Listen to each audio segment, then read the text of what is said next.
El apóstol Pablo, hermanos, en el libro de Filipenses, escribió, porque para mí vivir es Cristo y morir es ganancia. Pienso que ese debe ser el lema de todo cristiano. Por lo menos lo fue para el apóstol Pablo, lo fue para el resto de los apóstoles, lo fue para los mártires de la iglesia temprana y también lo fue para un hombre que para muchos es desconocido, pero se llamó Noxen. Noxen fue el miembro de una tribu muy agresiva en la India que se convirtió junto a su esposa e hijos luego de que unos misioneros de Gales le predicaran el evangelio. La historia nos cuenta que cuando el jefe de aquella violenta tribu se enteró, reunió a todos los miembros de la aldea y llamó a Noxem y le exigió que renunciara públicamente a la fe que él había puesto en el Señor Jesucristo, o de lo contrario, enfrentaría la muerte. Lo cierto es que ante las amenazas de Noxem, él respondió: he decidido seguir a Cristo. No hay vuelta atrás, no hay vuelta atrás. Dice la historia que el jefe indignado ordenó el fusilamiento de sus dos hijos y las flechas ante los ojos de Noxen atravesaron a los chicos que cayeron muertos de inmediato. Nuevamente el jefe de la tribu le dijo a Noxen que negara su fe y así perdonaría a su esposa. Pero Noxen respondió: aunque nadie más se una, yo lo seguiré. No hay vuelta atrás, no hay vuelta atrás. La esposa de Noxen también murió en la masacre. Y el jefe le pidió una vez más a Noxen que negara su fe y así viviría. Noxen dijo alegremente estas últimas palabras: la cruz está delante de mí, el mundo quedó atrás.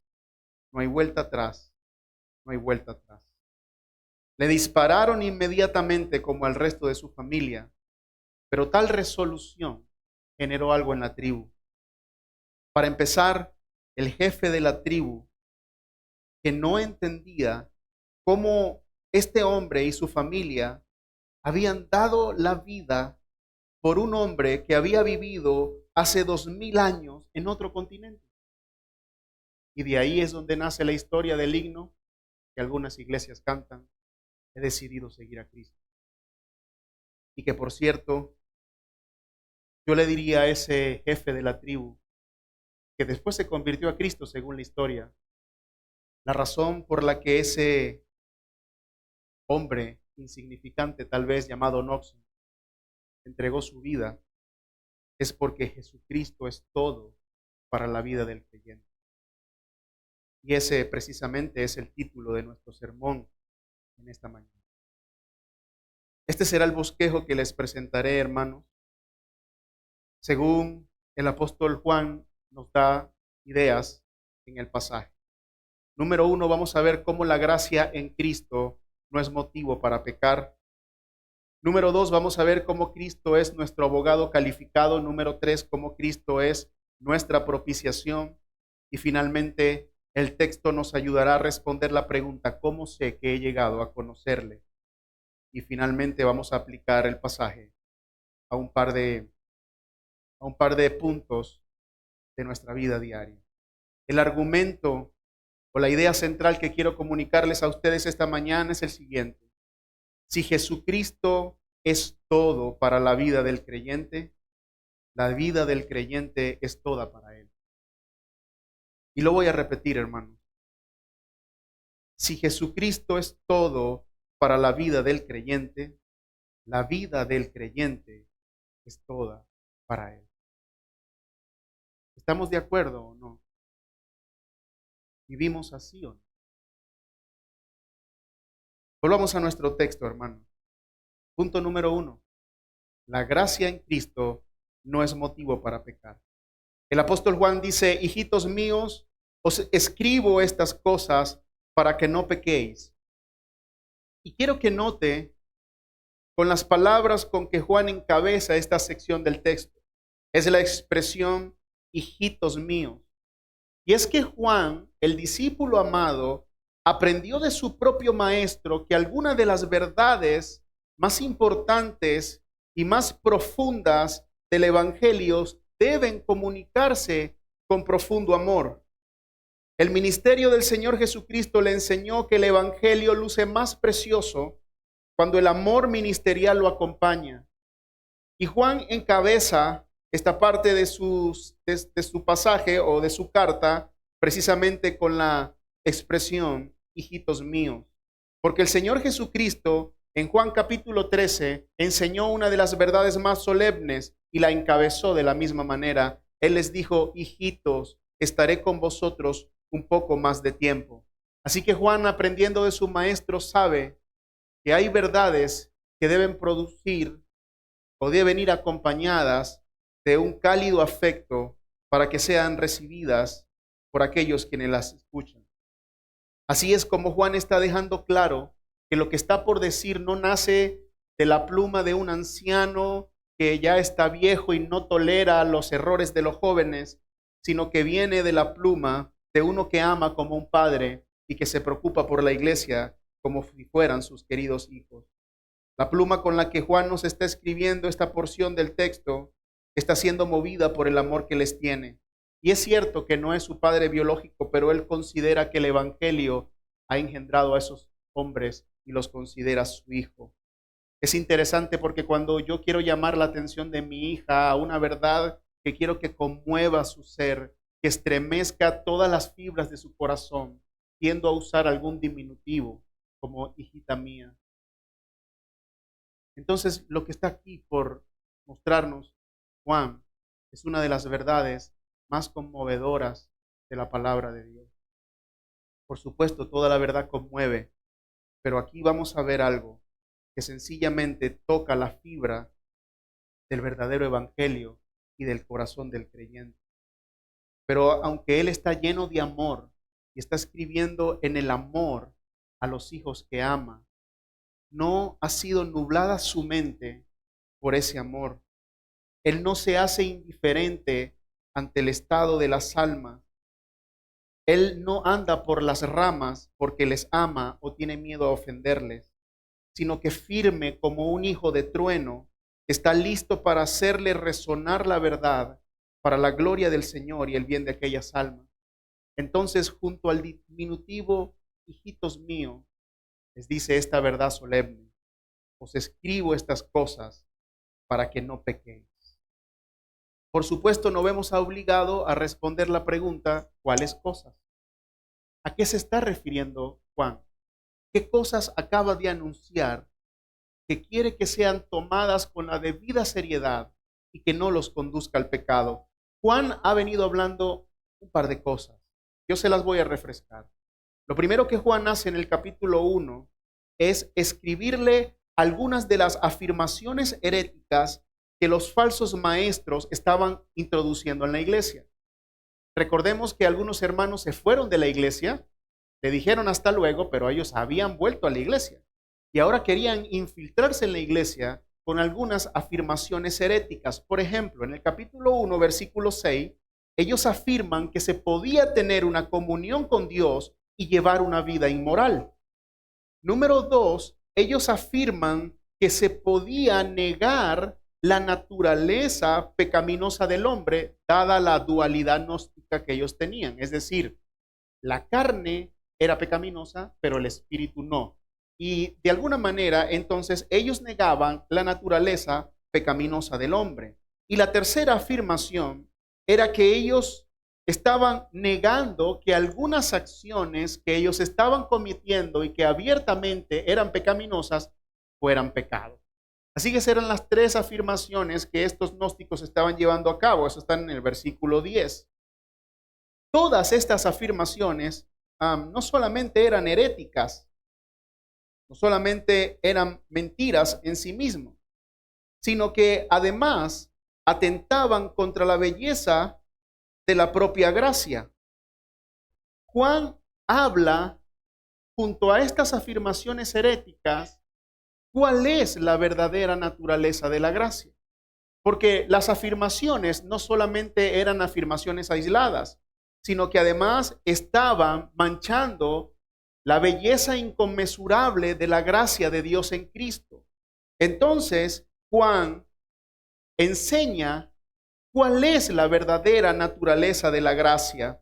Y así como un rayo de luz, hermano, al atravesar un prisma expone una hermosa dispersión cromática, de la misma manera Juan, inspirado por el Espíritu Santo, es un prisma que expone a todo color y como un feliz arco iris los elementos más cálidos y vivos de la gracia divina.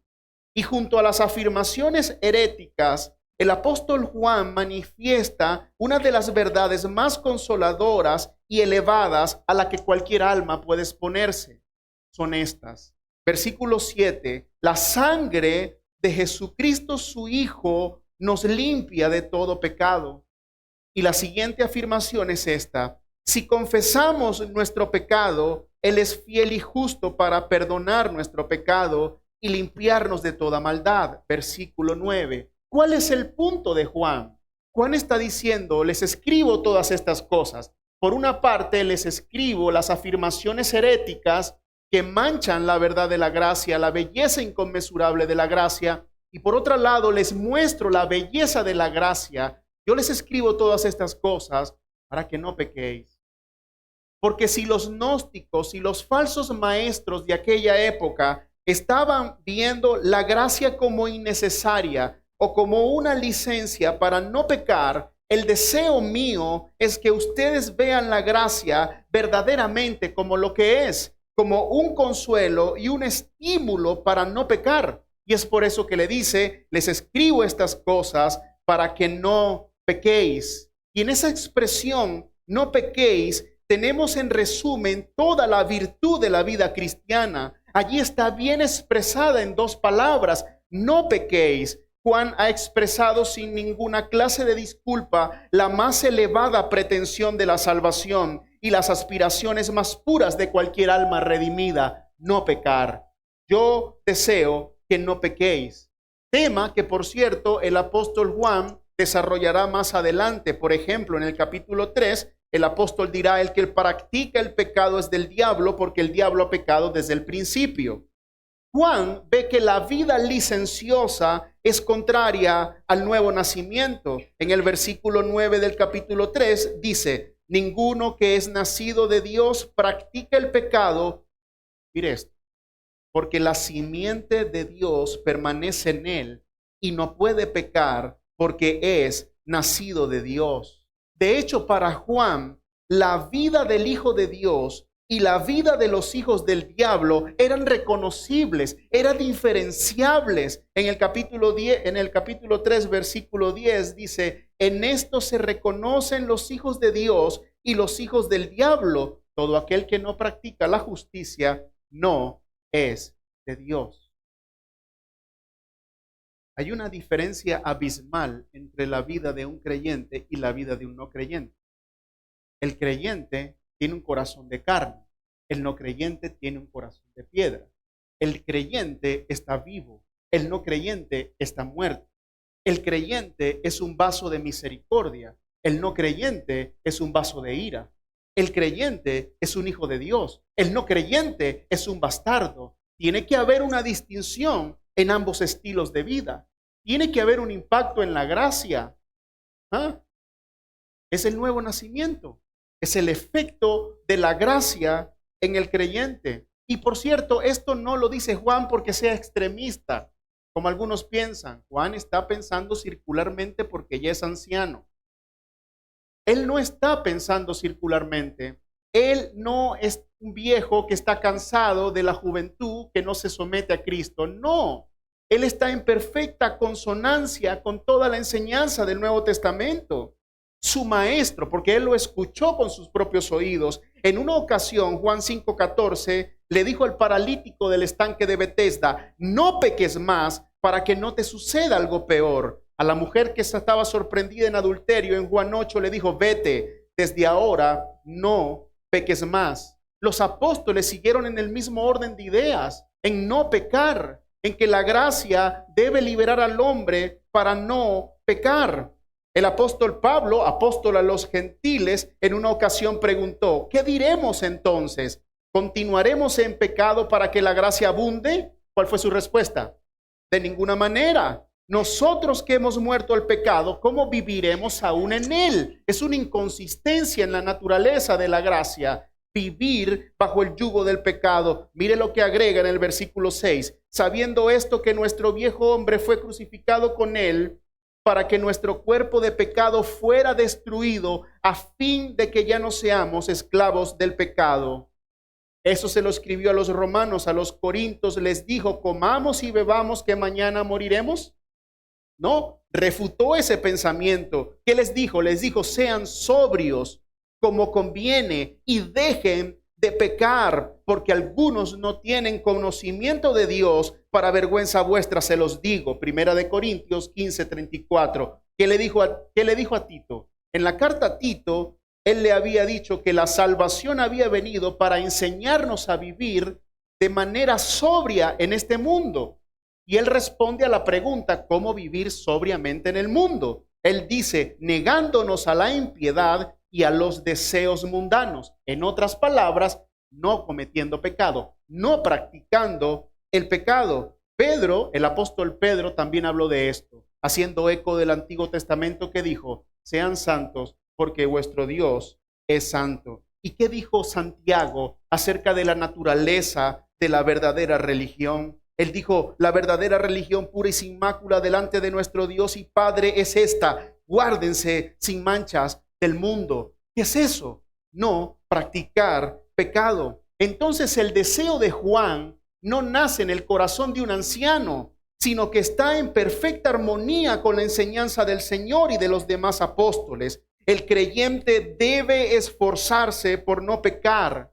Escuche esto, el estado feliz del evangelio se ve interrumpido por el pecado. El bello paisaje que nos pinta la gracia se ve importunado por los nubarrones de nuestra maldad, y las notas que deberían brotar naturalmente del corazón redimido se ven estropeadas por los alaridos moribundos del viejo hombre. Estas cosas se los escribo para que no pequéis. Porque la verdad, la belleza, la hermosura, el alcance de la gracia en manos de un corazón impío es un arma peligrosa, porque lo utiliza como una licencia para pecar. Pero en las manos de mis hijitos, engendrados en el evangelio, nacido de nuevo, es una nota de consuelo para no pecar.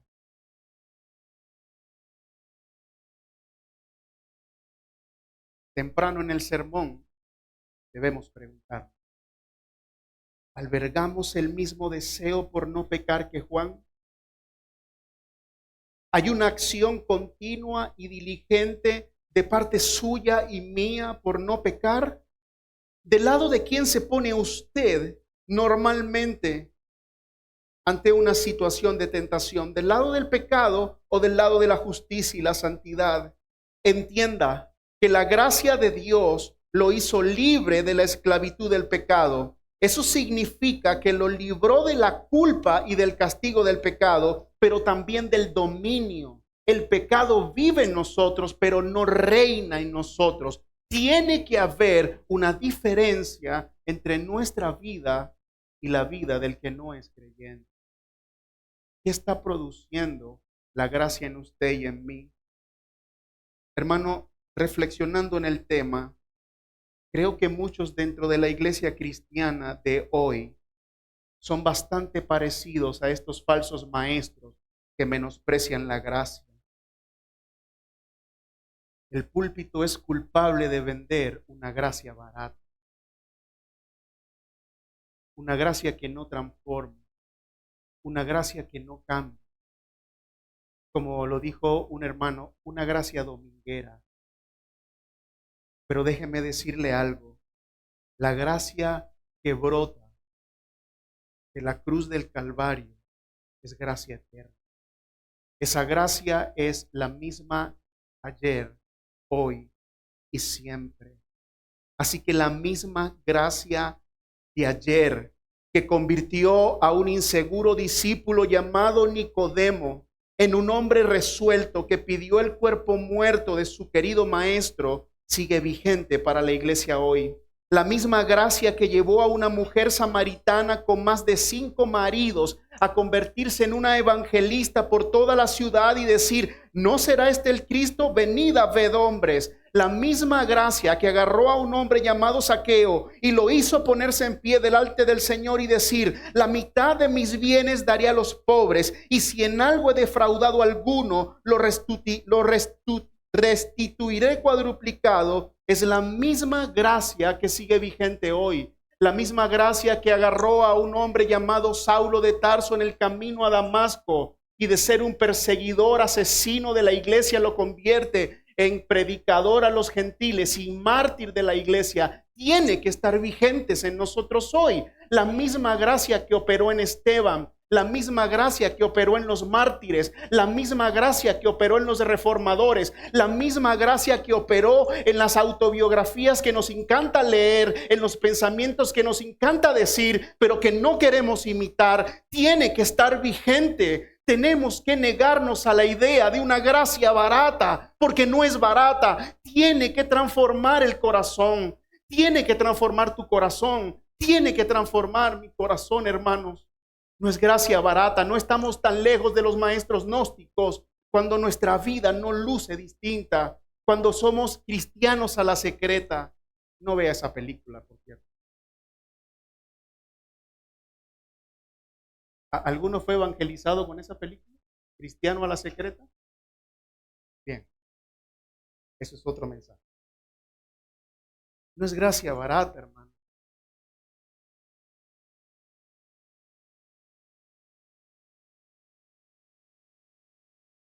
Hermano, nuestra vida en Cristo fue pagada a un alto. ¿Qué nos pasa? Queremos servirle al Señor sin que toque mis comodidades. Queremos servirle al Señor sin que toque mis lujos, mis preferencias, mis gustos. Que el Señor nos ayude, no es gracia barata. Pero Juan es realista. Y el deseo de Juan es que el creyente no peque. Es decir, que el orden natural de su vida no se caracteriza por el pecado. Pero él sabe que vamos a pecar. Lo sabe. Y ahí donde nos presenta a Cristo como el abogado calificado. Volvamos al texto. Y ese es nuestro segundo punto. Y si alguno peca,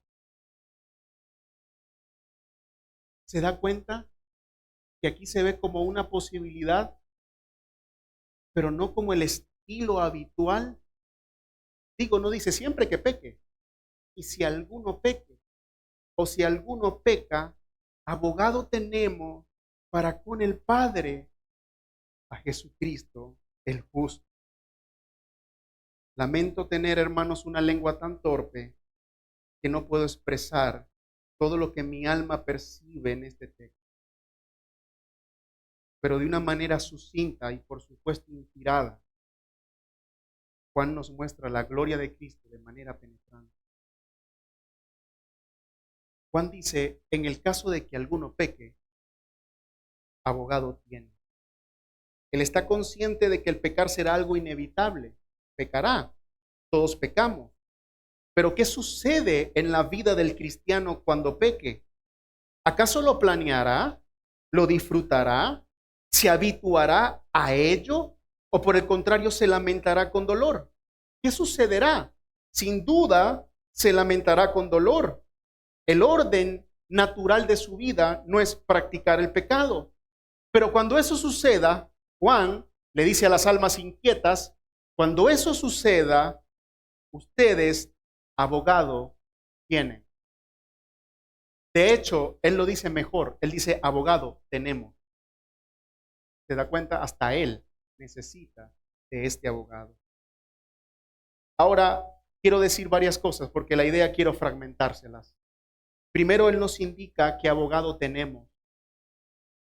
Juan no dice, en el caso de que ustedes pequen, oren para que el Señor interceda por ustedes. No, él no dice eso.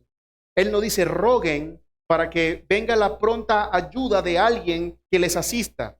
No, Él dice, hay un abogado. Tenemos como una posesión real, presente y continua a un abogado calificado.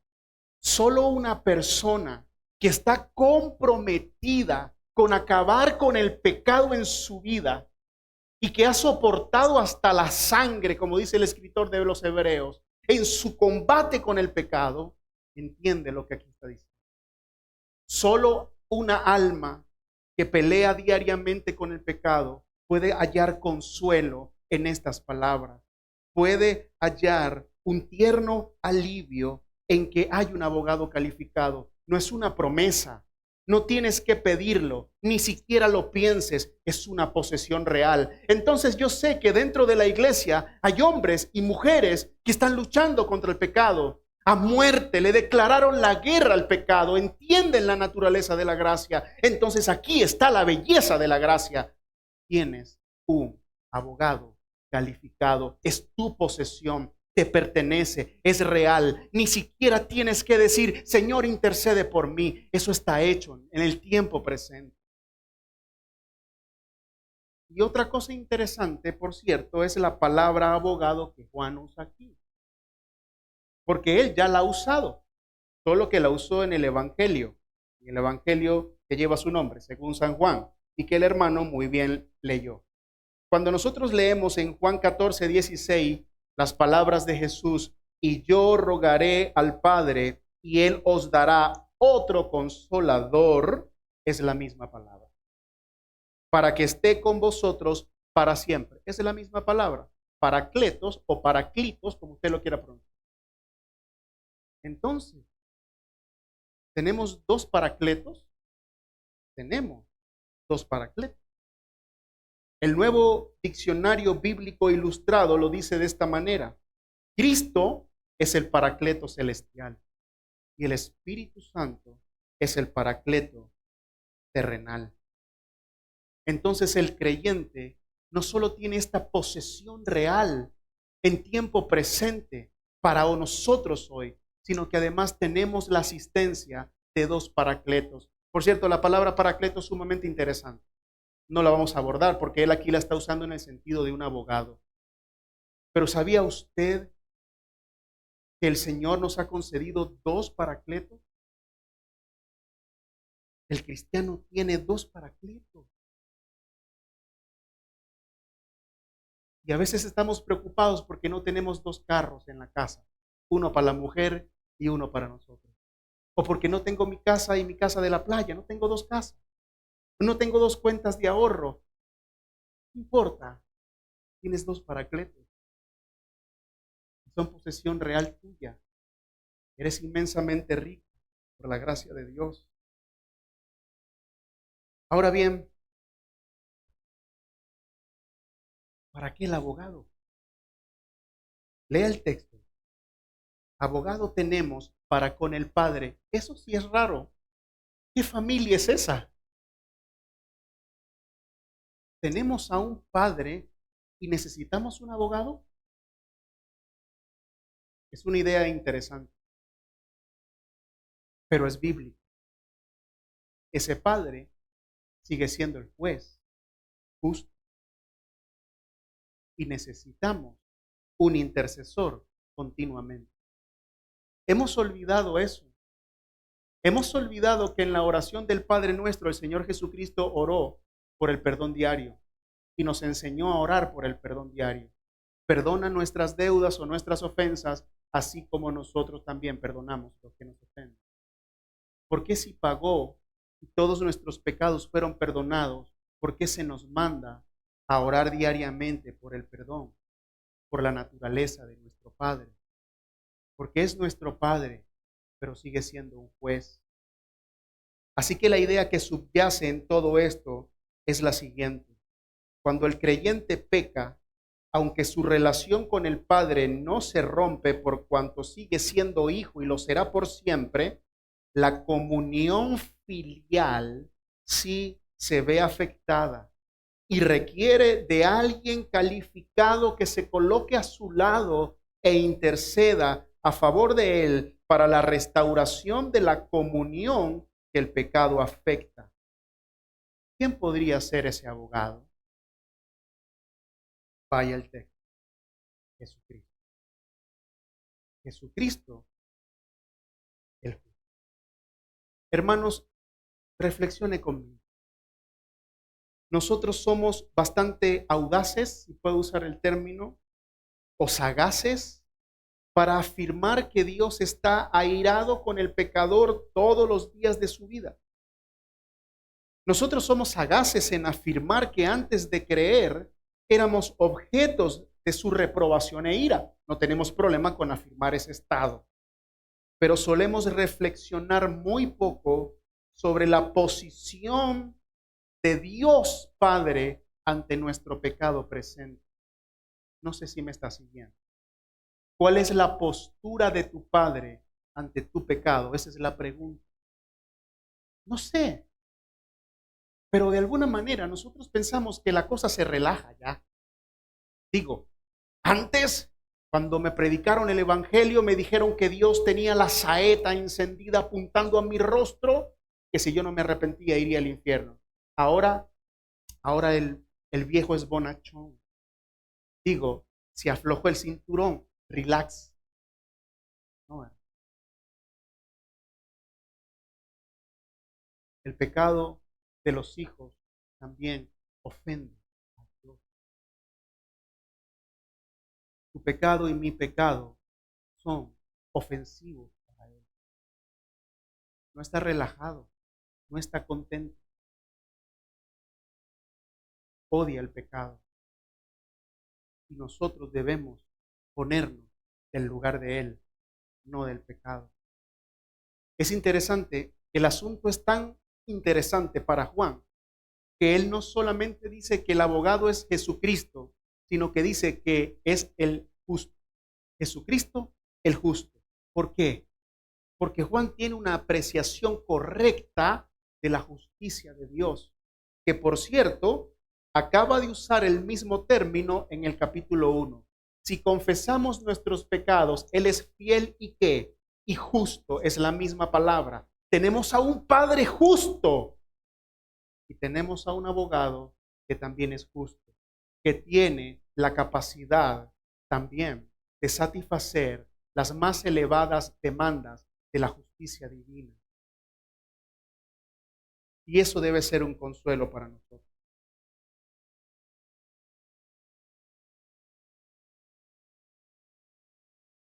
Pienso que el creyente que comprende que su abogado es Jesucristo el justo, que entiende la necesidad que tiene, elevará sus voces junto a la del salmista, quien dijo en el Salmo 18, el Señor es mi roca, mi baluarte y mi libertador, mi Dios, mi roca en quien me refugio, mi escudo y el cuerno de mi salvación, mi altura inexpugnable.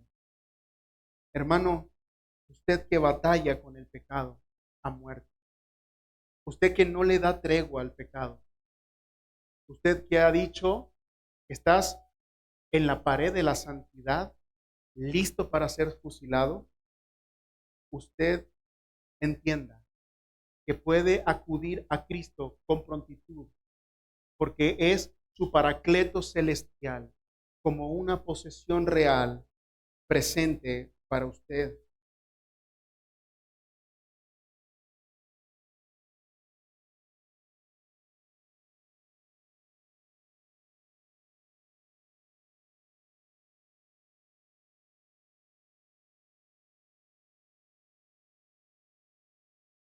Vamos otra vez al texto, hermano, porque Juan ya ha dicho bastante sobre nuestro Señor. No sé usted, pero ya mi alma está satisfecha. Pero hay más. Él va más adentro.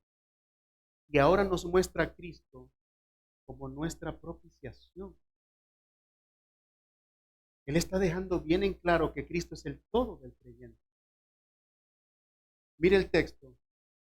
Él mismo, no otro. no un apóstol, no un ángel, no el Papa para seguir la enseñanza de la mañana. No, solo Cristo. Él mismo. El mismo que ya te he comentado, que es tu abogado justo, es la propiciación por nuestro pecado. Y mire lo que Juan hace. Y no solo por los nuestros, sino también por los del mundo entero. Lo que Juan está diciendo aquí, hermanos, es que Jesucristo el justo es además aquel que aplaca la ira de Dios y nos devuelve el favor divino. Porque el término propiciación en toda la Biblia implica eso. Implica alguien que aplaca la ira divina y nos devuelve el favor divino. Ese es el Señor Jesucristo. Y no solamente para nosotros, dice Juan. No solamente para nosotros, este pequeño grupo que se reúne en Éfeso. No. La expiación no se limita a una iglesia local. No se limita al tiempo presente, sino que es vasta. Incluye a todos los hombres, de todas las lenguas, de todos los tiempos. No es universalismo, por supuesto que no. Porque si Él fuera la propiciación por todos los pecados del mundo, no pudiera haber castigo, no pudiera haber juicio. El infierno no tendría sentido. Lo que Juan está diciendo aquí es que el alcance y la potencia de la muerte de ese bendito Salvador que aplacó la ira de Dios justo no está confinada a un grupo étnico, ni está confinado a ese pequeño grupo de iglesias que se reunían en casa. Tiene un vasto alcance, ilumina el universo entero. De hecho, podemos saber por la revelación de la palabra que la redención es cósmica, que el Señor va a redimir no solamente a su pueblo, sino a una creación que gime esperando la manifestación gloriosa de los hijos de Dios. En el Antiguo Testamento había una propiciación. ¿Cuál es la propiciación? En el arca del pacto, arriba la tapa que estaba cubierta en oro y tenía 2 querubines se llamaba propiciación. Allí el Señor dijo que se pondría en contacto con el sumo sacerdote una vez al año. Por lo tanto, propiciación siempre es remover la ira para establecer un punto de contacto, un punto de encuentro que de otra manera no era posible. Entonces el Señor Jesucristo es la propiciación, es el punto de contacto entre Dios y su pueblo. No hay otro punto de contacto. Eso es lo que el Señor está mostrando, o el Espíritu Santo está mostrando a través de Juan. La excelencia, la virtud, la belleza y el alcance de la obra expiatoria de Cristo. El comentario expositores es agudo en este texto cuando dice que la cruz de Cristo definitivamente tuvo un impacto universal. Y él habla del letrero que le colocaron al Señor Jesucristo arriba en las 3 lenguas más importantes de la época, en hebreo, en griego y en latín, como queriendo decir que ese rey de los judíos, en efecto, era el rey de toda la raza humana, de todo aquello que se pudiera comunicar en cualquier lengua, bien sea la lengua hebrea, que era la lengua de la religión, o sea la lengua griega, que era la lengua de la filosofía y la sabiduría, o la lengua del latín, que era el imperio del poder. Sobre todas esas lenguas gobierna la expiación de Cristo, nuestro Rey y Señor. Así que bueno, no es el punto, pero algunas personas utilizan este texto para decir que Jesucristo murió por todos los hombres. Es innecesario, es inconsistente con el resto de la verdad bíblica. Eso no es lo que Juan está diciendo aquí. Juan está diciendo que el alcance de la expiación de Cristo trasciende las fronteras de las etnias y alcanza a todos aquellos hermanos de todos los tiempos, de cualquier lengua y de cualquier nación. ¿Es bello o no es bello el Señor? Claro que es hermoso. Por cierto, tengo tiempo sin leer el atributo de Dios Dios es bello. Sabemos que Dios es santo, sabemos que Dios es justo, sabemos que Dios es bueno, pero muy poco hablamos de la belleza de nuestro Señor. Ese es un atributo, Dios es bello. Ahora la pregunta que nos hacemos aquí nosotros, antes de continuar con el pasaje, es, ¿cómo sé que yo he llegado a conocerle?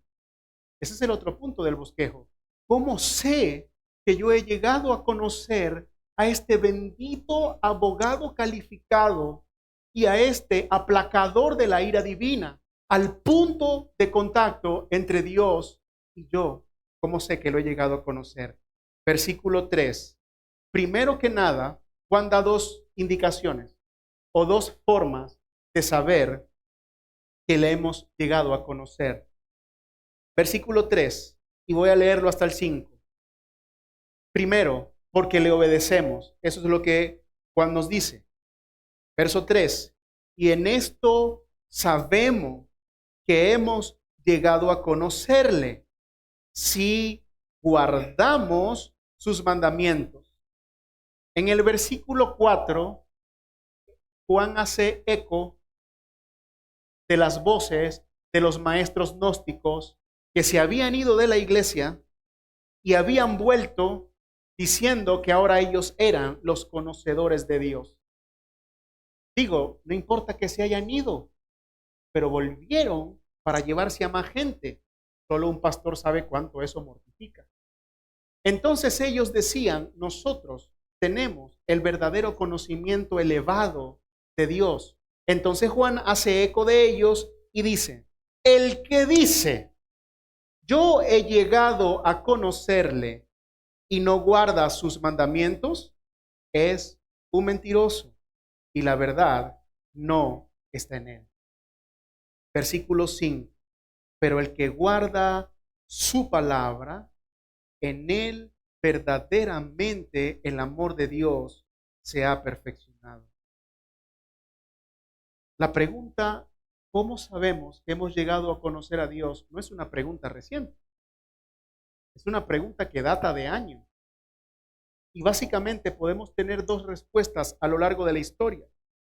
La primera respuesta la daban los griegos, sobre todo los de la Grecia clásica, que decían que a Dios se le puede conocer solo por medio de la mente, un ejercicio intelectual. Por lo tanto, para ellos tener conexión con Dios era necesario ejercitar la mente. Y por otro lado, estaban aquellos que se habían entregado a las religiones del misterio y decían, no, para conocer a Dios o para saber que conocemos a Dios, tenemos que tener una experiencia del misterio, una experiencia mística. Entonces, por un lado, tenemos el pensamiento filosófico diciendo, así se conoce a Dios, y por otro lado tenemos la experiencia esotérica, así se conoce a Dios. Entonces Juan, sabiendo que ese es el pensamiento reinante en su cultura, dice, no, ni lo uno ni lo otro. Este es el punto. Usted quiere saber si conoce a Dios, si ha llegado a conocer a este abogado calificado, si alguno dice, si alguno confiesa, pero no le obedece, es un mentiroso. Entonces, ¿quiere saber que verdaderamente usted ha llegado a conocer a este abogado calificado? Esta es la respuesta. Usted debe guardar sus mandamientos. Por cierto, note la palabra guarda o guardar 3 veces, hermano. 3 veces en tiempo presente, en modo indicativo. ¿Qué significa eso? Es guardarlo continuamente. Es guardarlo hoy y guardarlo mañana. La vida del creyente no se caracteriza por la práctica del pecado, sino por la práctica de la obediencia. Ni siquiera es un verbo imperativo, es que él no está dando una orden, es un indicativo, lo que significa una acción real. Este apóstol del amor está dando por entendido que la obediencia es natural en el creyente. Guarda sus mandamientos. Los guarda ayer, los guarda hoy y los guardará mañana. Pregunta que yo me hago y se la hago a usted. ¿Cómo sabe usted que usted conoce a Dios.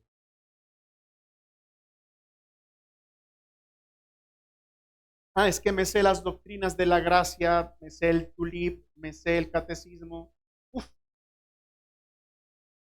¿cree usted que esa es la respuesta? Inclusive, me sé el evangelio. No, eso es necesario. No es que yo tengo unas experiencias con Dios. Uf, si usted supiera, mire, mire, mire cómo se me erizan los pelos de los brazos. Uy, Él está aquí ahorita. No, son las dos mismas viejas posturas. Esto no es una religión mística. Yo sé que he conocido a Dios porque guardo sus mandamientos. Guardo sus mandamientos. Entonces yo necesito hacer otra pregunta aquí. Si la evidencia, según Juan, de que yo conozco al Señor es que guardo sus mandamientos, entonces ¿cuánto tiempo estoy dedicando a estudiar esos mandamientos? ¿Cuánto? Se la hago de otra manera. ¿Estudia usted la palabra de Dios? No. Entonces, ¿cómo sabe que la obedece? Y si no sabe que la obedece, ¿cómo sabe que le conoce entonces?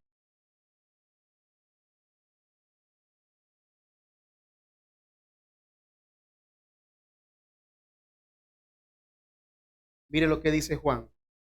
Pero el que guarda su palabra, en él verdaderamente el amor de Dios se ha perfeccionado. En esto sabemos que estamos en él. El amor a Cristo no solamente es directamente proporcional con la obediencia, sino que ambas cosas son inseparables. Solemos estar muy preocupados por sentir amor hacia Dios. Voy al culto y no sentí que mi corazón ardía. Tengo tiempo que no lloro en las canciones de la iglesia. Uy, tengo tiempo que no me... No hay nada malo en eso. Por favor, no hay nada malo en eso. Eso tiende a preocupar a muchos creyentes, pensando que el amor se trata solo de sentir cosas. Pero una definición correcta del amor sería la acción concreta que se hace en fe y en obediencia a la ley de Dios. Eso es amor. Entonces, la preocupación no debe ser tanto si siento amor, sino si estoy obedeciendo en ese amor. ¿Usted ve al Señor Jesucristo en el aposento alto? Juan 13 en adelante, les está dando la noticia de que se va. Todos están tristes, les está lavando los pies, ellos están llorando, Señor, no te vayas. Y ahora, ¿dónde nos dejas? ¿Con quién nos dejas? Y cosas como estas. Estaban melancólicos. Lea el pasaje, dése cuenta, estaban llenos de melancolía. Se sentían abandonados. Y Jesús es como si le dijera, bien, están llenos de melancolía y sentimiento, eso está muy bien. Pero el verdadero indicador de que me ama es que me ama. Es interesante, ¿no le parece? Hermano, usted ama al Señor.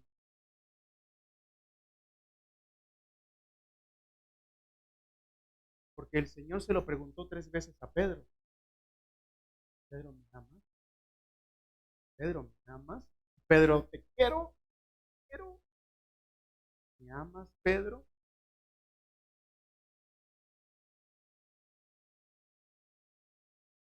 Y al principio, hermano, comienza comparando su amor y le dice, ¿me amas más que estos? Pedro dijo, sí, tú sabes que te amo. Yo me lancé de la barca primero. Ellos se quedaron allí cuidando los peces. Al comparar mi acción con la de ellos, por supuesto que te amo. Te amo.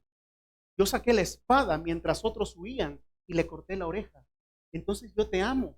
Si me comparo con los hermanos débiles, yo te amo.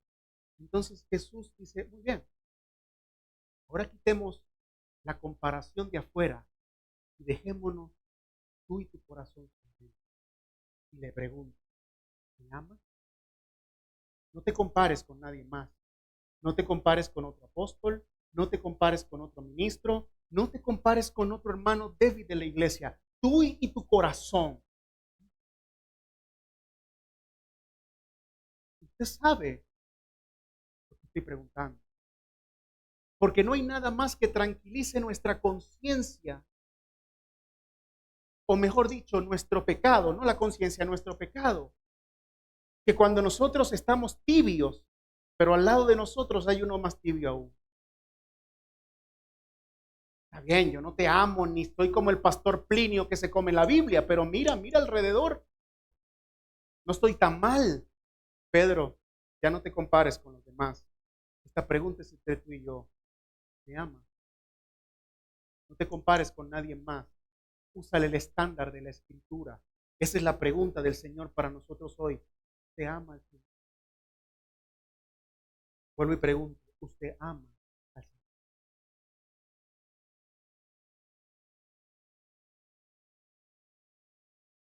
Hermanos, esta relación entre amor y obediencia fue enseñada por el propio Señor Jesucristo. No es una doctrina juanina, es del Señor. Juan 14:15. Si me amáis, guardaréis mis mandamientos. Ya no lloren tanto en el aposento. Está bien, uno dijo, yo me entregaré por ti, yo iré contigo hasta el fin del mundo. No me laves los pies. Estaban llorando, sí, sí, está muy bien. Pero si me aman, guardan mis mandamientos. Versículo 21, el que tiene mis mandamientos y los guarda, ese es el que me ama, y el que me ama será amado por mi Padre, y yo le amaré y me manifestaré a él.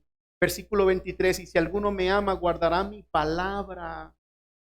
Capítulo 15, versículo 14, vosotros sois mis amigos si hacen lo que yo os mando. Todas estas enseñanzas se las dio en medio de un momento de mucha tensión emocional, donde todas las emociones estaban revueltas. Y el Señor dice, este es el principio del amor y la obediencia que no se separan. El que me ama, que me obedezca. El que no me ama, no me obedece. Así que usted quiere saber, o mejor dicho, responder a la pregunta, ¿cómo sabe que usted conoce al Señor? Ahí está, porque Él está obedeciendo. Y la segunda razón, versículo 6, es porque Él está imitando. Dice, el que dice que permanece en Él debe andar como Él anduvo. ¿Qué le parece eso? El que dice que permanece en Él, que ande como Él anduvo. Esta verdad la enfatiza Juan a lo largo de la carta de Primera de Juan. Le invito a que la lea. Pero debe estar claro en usted y en mí que la fe no solamente es una decisión. Yo lo conozco. Esa decisión de fe que nosotros hoy llamamos decisionismo es gnóstica. Ellos decían, yo le conozco, y era la confesión de fe. Y Juan dice, no, no es suficiente. Debe andar como él anduvo. Una iglesia debería estar llena de hombres que imitan a Cristo, llena de mini Jesús, pues. Jesús, personas que quieren imitar a Jesús, personas que anhelan vivir como Él vivió. La meta del cristiano no es simplemente llegar al cielo después de su muerte, sino ser como Cristo ahora, y esa verdad no puede estar olvidada por nosotros. Eso se conoce como santificación. El Señor está trabajando activamente en convertirlo a usted en un imitador de Cristo. La gloria de la salvación no es el cielo que se nos ofrece, sino ser semejantes al Hijo de la gloria. Porque piense usted por un momento, ¿qué sería del cielo sin Cristo y sin Dios?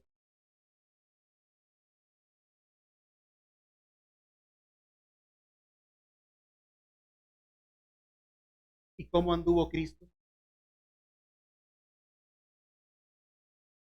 Por supuesto, tendríamos que leer toda la Biblia para ver cómo anduvo Cristo, pero solo permítame usar el contexto para dar 3 puntos de cómo Cristo anduvo, solo como una aplicación a nuestra vida. Acabamos de aprender que Él es nuestro abogado. Y por supuesto, hermanos, nosotros no podemos redimir a ningún hombre.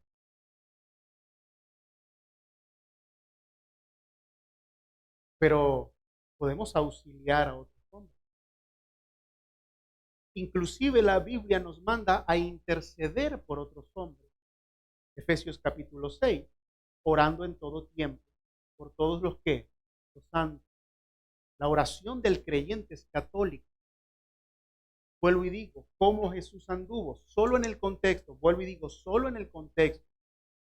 Yo puedo entender que si quiero imitarlo, una de las formas que tengo para hacerlo es tener una vida de auxilio, de consuelo y de oración por el pueblo de Dios.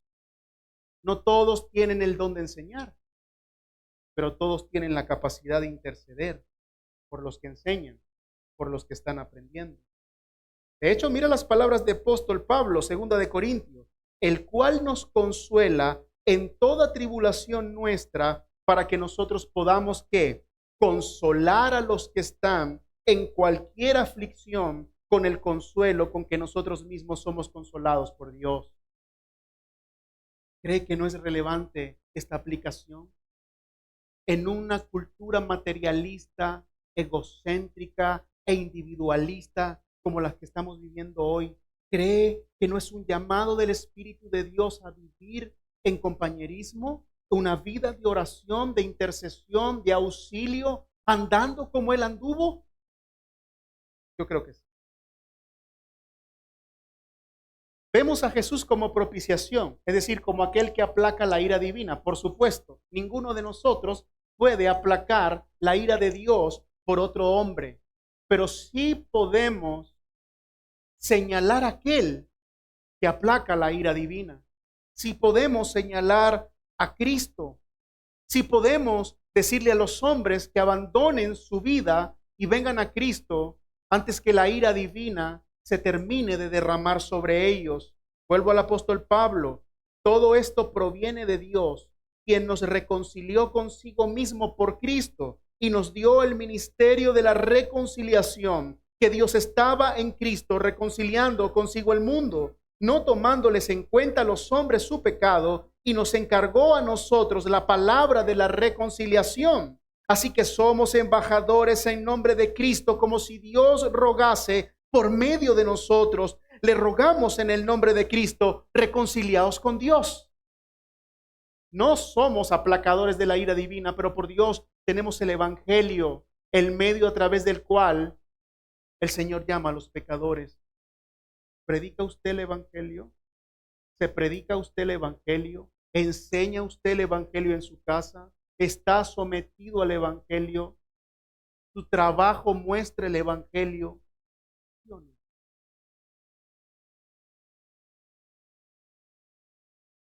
Y finalmente, vemos que Jesucristo es justo. Así que ahí tenemos otra manera de andar como Él anduvo. Justo. Justo aquí significa rectitud o justicia práctica. ¿Usted quiere andar como Cristo anduvo? Escuche lo que tenemos que hacer. Nuestros corazones deben estar gobernados por las preferencias morales de Dios y no las preferencias morales de nuestra cultura. En otras palabras, andar como Él anduvo es hacer lo que Dios desea cuando Dios desea, al costo que sea. Y estamos comprometidos con eso, una vida de rectitud. De hecho, mire lo que Juan dirá más adelante en su carta. Si sabéis que Él es justo, sabéis también que todo el que hace justicia es nacido. ¿De quién? De Dios. Ahora yo quiero que usted responda estas últimas preguntas. ¿Anda usted como Cristo anduvo?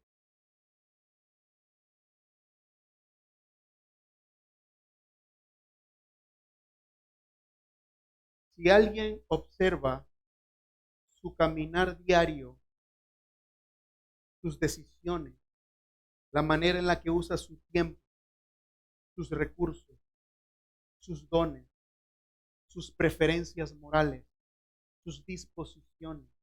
Si alguien evalúa lo que más nadie puede evaluar, podrían ver en usted un ejemplo de Jesús.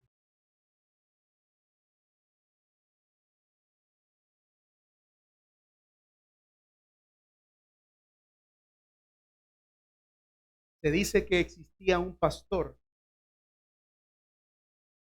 que solía preguntar los domingos por la mañana a la congregación que venía a cantar a la iglesia y a escuchar el sermón: hermano, ¿podemos levantarlo a usted este domingo por la mañana en medio de esta congregación y decirle al resto de los hermanos, síganle, que les conducirá a Cristo?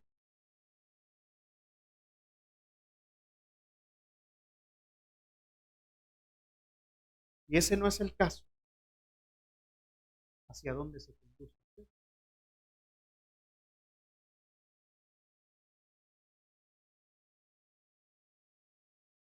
Es una gracia barata. Y no hay razones para autoengañar. ¿Por qué morirás de hambre cuando domingo tras domingo te prepara un banquete para que vengas y comas gratuitamente de las mieles de la eternidad? ¿Por qué morirás de sed en el desierto cuando las fuentes y los arroyos del cielo se han abierto de par en par? La peña de Horeb no ha dejado de brotar agua. ¿A quién engaña?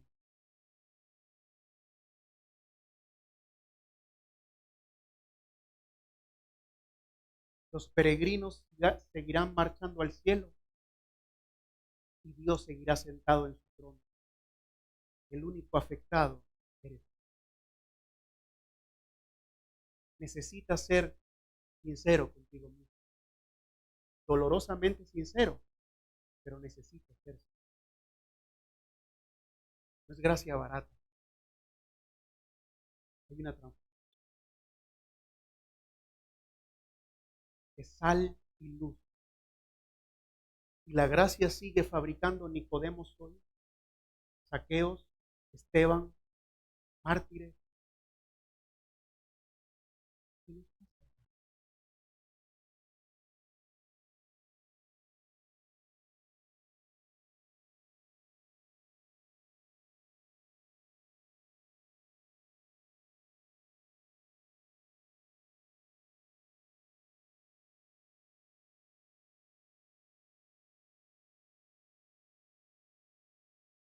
Termino con esto. Pero pienso que alguno está diciendo, ¿qué hago entonces? ¿Y ahora qué hago? ¿Qué hago ante esta verdad? El Señor ha desnudado el corazón nuestro. Él ha hablado esta mañana a través de su palabra. Es usted y Él. Soy yo con Él. ¿Qué voy a hacer? ¿Qué vas a hacer? Hermano, venir a Él. Lo hemos ofendido. Lo hemos representado de manera incorrecta.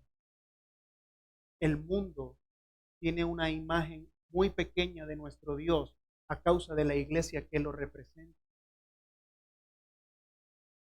Estamos viviendo para nuestra propia gloria. No lo decimos, pero se ha vuelto como un amuleto para nosotros. Ya no nos abruma su majestad, ya no nos abruma su santidad. Dar la vida por Él parece un precio demasiado alto. ¿Por qué? Porque hemos vaciado de la magnitud, de la majestad, de la gloria a nuestro Señor. Porque nadie está abrumado por la gloria de Dios. porque nadie ve como digno hoy morir por Él, entregar todo por Él. Nadie lo ve por digno. ¿Por qué? Porque tenemos una apreciación muy inferior de quién es Él. Por eso nuestra oración, hermano, debe ser continuamente: muéstrame tu gloria hasta que mi corazón se contriñe de amor por ti. Que tú seas el primero que está fastidiado en esa vida espiritual fría. Y a los hermanos que no son creyentes o a los amigos que no son creyentes y que de alguna manera dicen: no te preocupes, yo tengo mi propio punto de encuentro con Dios, yo tengo mi propia manera. Déjeme decirle algo: gracias a Dios que no lo tiene. Solo hay un punto de encuentro. Solo hay alguien que puede ser propicio entre Dios y el hombre, y es Jesucristo, el justo. Si te atreves a acercarte a la montaña que humea, vas a morir. Vas. Hermano, venga Cristo, abandone su vieja manera de vivir. No hay otro Salvador, no hay otro medio, no hay otro punto de contacto. Solo Cristo puede salvarle a usted. Aférrese a Él con todas las fuerzas de su corazón, hermano. El asunto es serio. Si usted no está seguro, abandone todo lo que tiene que abandonar y busque al Señor hasta que dé testimonio su alma de que usted es un creyente y no se suelte de esa bendita gracia. Oremos.